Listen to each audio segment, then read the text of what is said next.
नमस्कार, जय हिंद, जय बिहार। मैं हूं आप सबका दोस्त वकील सह पत्रकार एसके पंकज।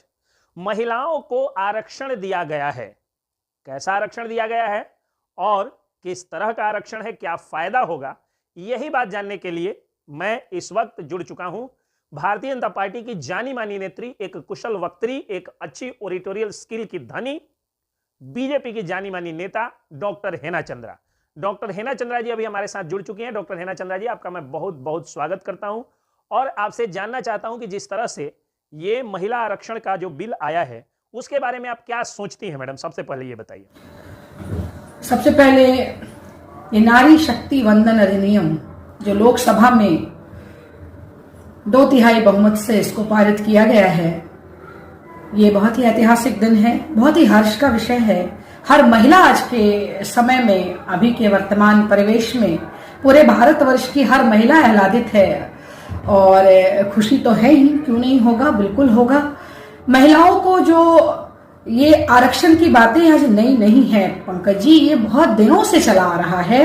कई बार सदन में पेश किया गया, इसको लाने का प्रयास किया गया, लेकिन आंकड़े नहीं जुट पाए, जिसके कारण कभी भी ये संभव नहीं हो पाया। लेकिन अभी वर्तमान सरकार ने, हमारे माननीय प्रधानमंत्री नरेंद्र भाई मोदी जी ने वो कर दिखाया जो 75 वर्षों में हम महिलाओं को जिन चीजों से वंचित रखा जाता था। जब भी सदन में आने की बात होती थी, जब भी प्रतिनिधित्व की बात होती थी, तो हमें बहुत पीछे खड़ा कर दिया जाता था, काफी पीछे, क्योंकि ये नहीं बर्दाश्त हो पाता था लोगों को कि महिलाएं किस प्रकार हमारे साथ, क्योंकि कोई क्षेत्र तो बचा नहीं जहां पुरुषों का एकाधिकार हो।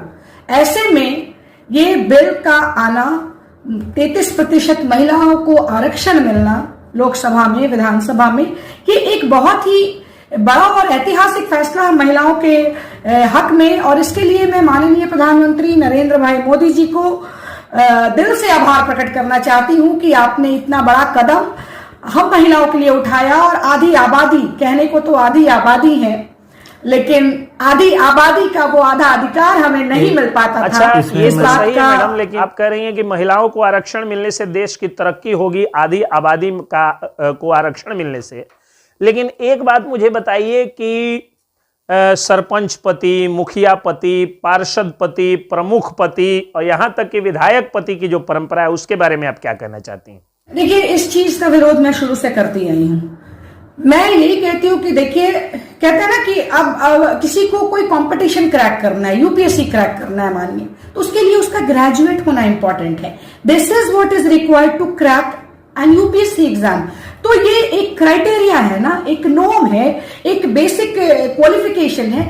तो हमें तो देश चलाने की बात हो रही है। ये जो सांसद जो चुन के जाते हैं, हमारे जो प्रतिनिधि चुनकर जाते हैं, ये देश चलाने का काम करते हैं, ये पॉलिसी मेकिंग का काम करते हैं। तो क्या इन्हें अपने पैर पर खड़ा नहीं होना चाहिए? जो मुखिया पति और पार्षद पति की बात आप कर रहे हैं, ये कल्चर खत्म होना चाहिए। मैं शुरू से इसके विरोध में हूं।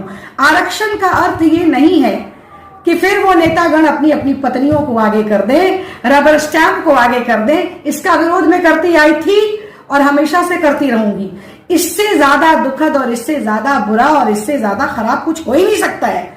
क्योंकि जब महिलाओं को आप आधी आबादी कहते हैं और जब महिलाओं को अपने बराबर आप सदन में खड़ा होने का बात कर रहे हैं, तो वैसी महिलाओं को ना आने दिया जाए आगे जहां लगे कि वो किसी लायक नहीं है, दो शब्द कोई बोल ना पाए, दो शब्द लिख ना पाए। ऐसे में तो ये तो विरोध बनता है। ये कहीं से भी जायज मुझे नहीं लगता कि आधी आबादी और आरक्षण के नाम पर अपनी अपनी पत्नियों और अपनी अपनी बहुओं और बेटियों का नाम आगे कर दें। ये फिर हर क्षेत्र में महिलाएं आगे बढ़ी हैं, कोई क्षेत्र नहीं बचा। रफाल तक उड़ा रही है महिलाएं, डॉक्टर्स हैं, इंजीनियर्स हैं। इसरो अभी जो लॉन्चिंग हुआ, हमारा चंद्रयान मिशन 3 जो गया, हमारा ये जो आदित्य 11 गया, ये जो साइंटिस्ट वहां पर महिलाएं बैठी थी और बराबर की हिस्सेदार रही है ऐसे ऐसे कामों में भी। हर क्षेत्र में डॉक्टर भी है, इंजीनियर भी है, आईएएस भी है, आईपीएस भी है। कोई क्षेत्र बचा है क्या? जरा बताएंगे हमें आप।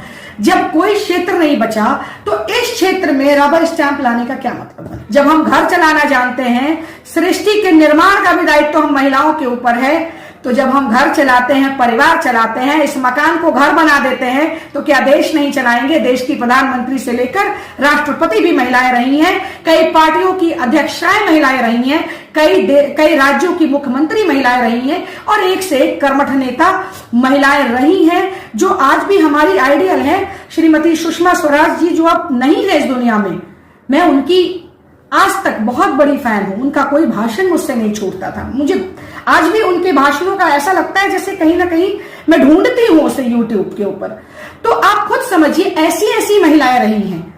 कटे पांव से महिला चढ़ जाती है एवरेस्ट के ऊपर, और कल्पना चावला अंतरिक्ष की उड़ान भर लेती है। तो महिलाएं कहां पीछे है भाई? महिलाएं कहीं पीछे नहीं है। तो यही मैं कहूंगी कि अभी के वर्तमान सरकार को देश की समस्त नारियों की तरफ से, चंपारण की महिलाओं की तरफ से, आधी आबादी की तरफ से कोटि कोटि धन्यवाद है, आभार। चलिए मैडम, आप हमारे साथ जुड़ी, इसके लिए आपको बहुत बहुत धन्यवाद। जय हिंद, जय बिहार।